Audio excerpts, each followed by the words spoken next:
So yung pinatanggap natin, ano? Dito tayo, listen. Yung pinatanggap natin is kung ano yung kapal nito,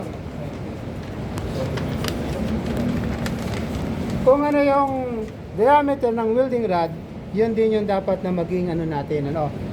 Yung gap natin. Kasi ang tendency niya, kaya ganun ang gap niya, kapag nilagay ninyo dito yung welding rod, at least yung dalawa na yan is anong nangyari? Nawi-welding siya. Ang ano niya is pag ganyan siya, ang ano niya is pwede niyong igano ng kaunti, ano, yan ganyan. No, igalaw niyo pa ganyan ng kaunti, ano.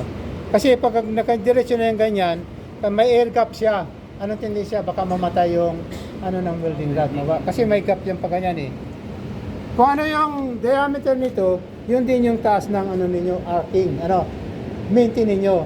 Kasi habang nagwi-welding kayo, nalulusaw yung welding rod, so ang tendency niya, habang lumalakad siya pa ganon, is ibababa nyo rin siya pa ganyan. Unti-unti. I-demonstrate ko sa inyo mamaya, ano, okay? I-demonstrate ko sa inyo. Habang nag-welding kayo, nalulusaw siya, so lumalakad din siya. Walang problema kapag pilay welding, ano, kasi nakalapat naman yan, dire-diretso. Ang problema is kapag yung may groove na siya.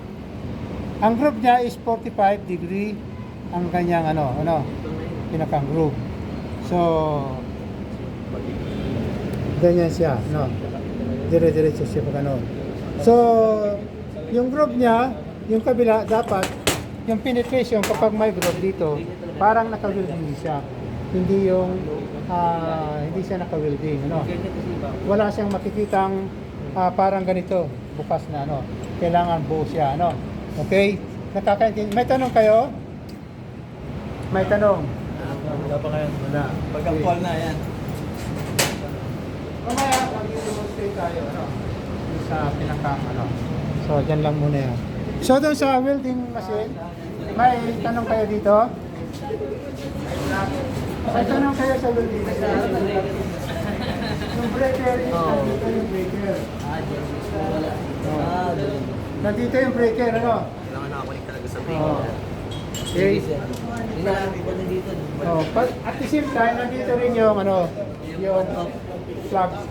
Oh, no. Okay? So, di ba sa pag-welding po, pwede po ba siya i-adjust habang ginagamit niyo yung welding? Para po makuha niyo yung... ano yung i-adjust mo? Yung sa Ay, oo. Kunyari po, Wala namang kayo para problema yan, makuha oh. niyo po yung texture. Ay, hindi. Pwede siya. Ano muna? Pitigilan niyo po ba? Stop muna, tapos saka mo i-adjust ng kaunti, tapos saka mo i-welding kaunti. Ano? So, demonstrate ko sa inyo kung paano mag-adjust yan. Ano? Mamaya, ano? Para pagdating ng welding nga, isa, dire-diretso na lang kayo, ano? Pakipasok mo. Sa electrode ba sir, hindi nababasa dyan kung ilang pera ay Ano na? Sa electrode, di ba sir, meron dyan kung ilang... Ayan nga. Nakalagay. Ano ba siya basahin siya? Paano siya basahin sir para i-convert namin dito sa... Flat welding, ano? 50 to 80, 80 siya. Sa 2.6. Pero dito tayo sa 3.2.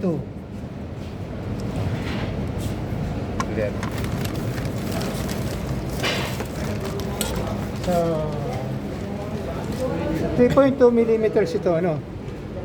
3.2 millimeters. So, dito tayo sa 3.2 millimeters.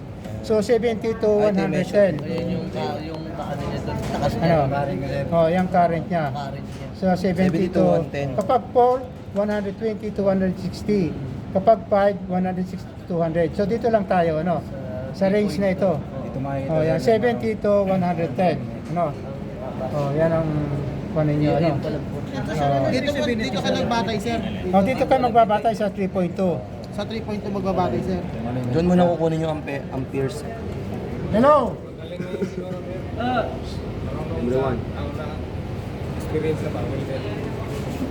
So, saan kayo magbabase ng amperahe, ano? Dito sa kahon, ayan o, 3.2, kasi 3.2 yung diameter ng welding rod nyo, so dito nyo kukunin, ano? Pag 2.6, dito naman sa 3.6 sa tapat niya, ano? Ngayon, kapag vertical, ito flat, ito vertical, ano, or saka overhead. So, ang kanyang amperahe, 60 to 100. Nagbabawas siya. Bakit ganon? Susubukan ko muna. Mag-over Kasi ng tunaw. kapag natutunaw siya, tutulo sa inyo. Ano? Kaya nag-reduce siya ng amperahe. Unlike nitong flat, diretso lang. Kahit umabot siya ng 100, walang problema yan, dire-diretso lang siya. Depende sa ano mo. Ano, okay? Dito, mas mababa siya kasi tutuluan kayo mas lalong Ano sir mangyayari kung sakasakali siya? gamitin mo ito. Ay tutulong nga siya. Hindi, yung sa flat. Sa flat, ano? Tapos ito na ginagamit. Basta ko lang bro, 100. Walang problema man yan dahil nasa range naman siya. Nasa range. 60 to 110 eh. Bawas ka lang pag sa ilalim na ano.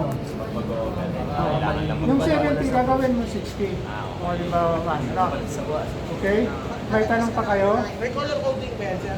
Yung like pagka dito tumitingin yung 3.2. Wala namang color coding siya.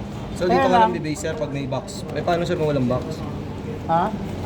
Ang mapapinjurize. Meron namang pangalan siya May eh. pangalan yan. E60.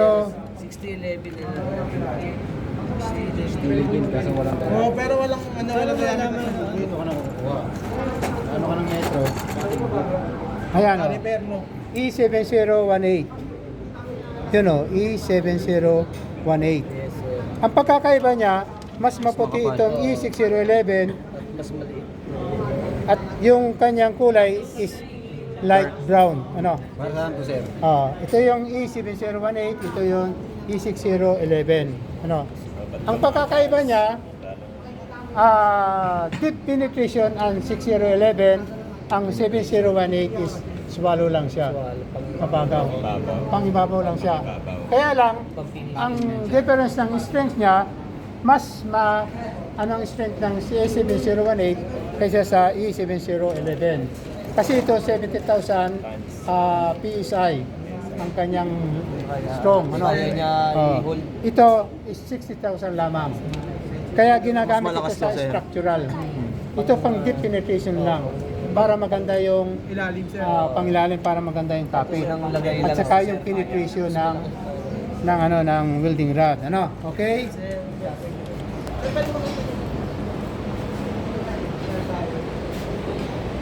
Parehas lang yan. Ang nakaiba yung kulay. Yung kapal sir ng ano, no? Saka yung number naman talaga may number naman talaga yung sa pakan. At saka kapag nagano yung welding rod, ito maano yan, halos kaganyan yan.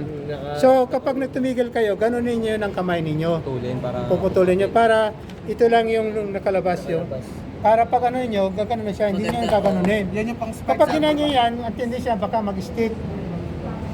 Kaya yung kaya kapag tumigil kayo, ganon niyo ng kamay niyo tapos ganon niyo na lang siya. Ano? iba sir ang pangit ng Ah. So mamaya, magdi-demonstrate Gano'n tayo. kataas yung ano sir? Yung sa banda. Ano sinabi ko kanina? Same ng diameter ng ano. Same lang din sir, no? diameter na yun.